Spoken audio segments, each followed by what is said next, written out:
Well, May marks the last month of the official fire season in North Carolina, but as we've seen over the past few years, it seems like there's really no end to forest fire season in much of the country.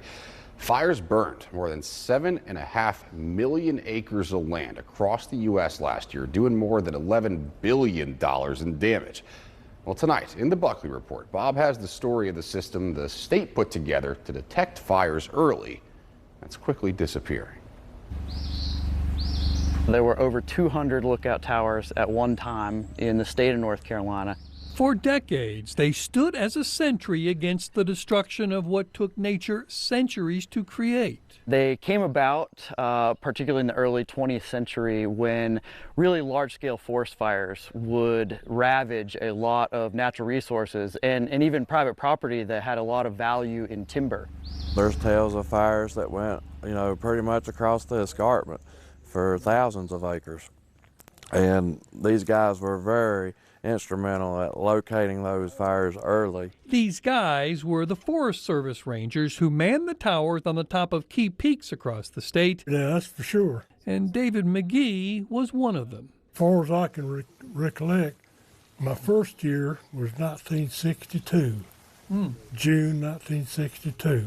I've been up there with the wind blowing so hard that I couldn't open the door to leave. All the counties had these. It was a never-ending job. They were expected to be in there 24/7. Done without the advantage of GPS. And they would use the azimuth ring to triangulate fires with multiple fire towers. Or cell phones. There wasn't a way to communicate very well in the hollers.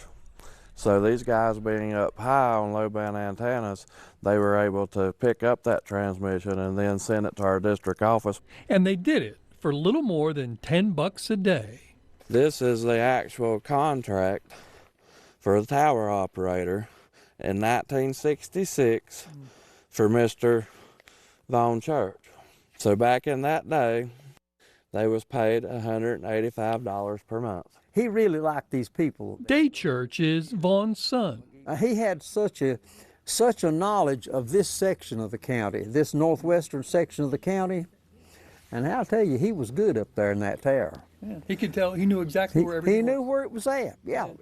Forget about the ups and downs of the ridges and the hollows. Yeah. He knew where it was at. By the 1920s, every county had a lookout tower like this one on Rendezvous Mountain in Wilkes County. But now, only a couple of dozen are still manned.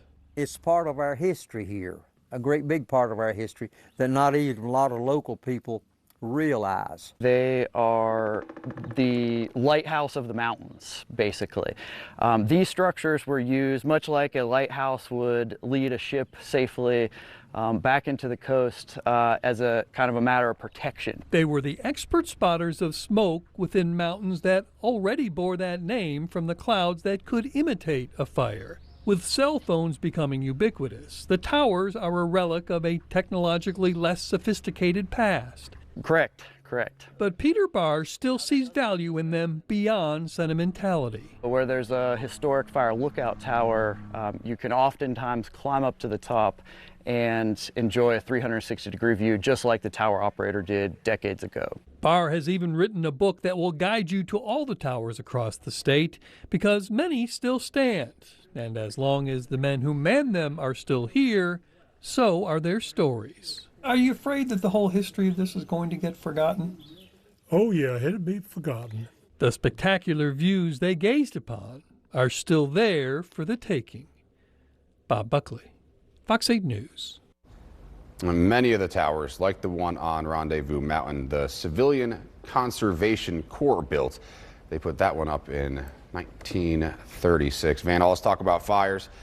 We had a little conversation last week when I was going to burn some stuff. You told me I might want to be careful. Are we kind of still in that range now? Yeah, I would say always be careful, but there is no red flag warning right now. That's good. We did have some rain over the weekend. That helped us, but still this time of year, you do have to be really careful because the air is usually dry. You know, you get into the summer, you have a lot more humidity, so the air is a lot more moist. Right. Right now, it's dry and comfortable, but that makes for fires.